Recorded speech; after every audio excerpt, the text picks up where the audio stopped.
बाळा, आमचीच आठवण काढत होतास ना, त्यामुळेच तर आम्ही प्रकट झालो.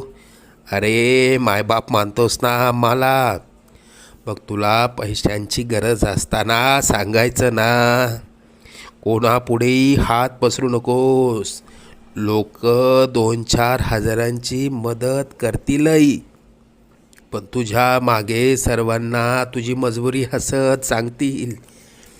आता तुला कोणापुढे हात पसरण्याची वेळच येणार नाही. तू आजपर्यंत भरपूर दुःख सहन केलंस. लवकरच तुझ्या रडक्या भाग्यात सुखाचे दिवस येतील. तुझ्या मनात असलेली इच्छा पूर्ण होऊन अक्कलकोटला पेढे घेऊन येणं होईल. येशील ना आम्हाला भेटायला अक्कलकोटला?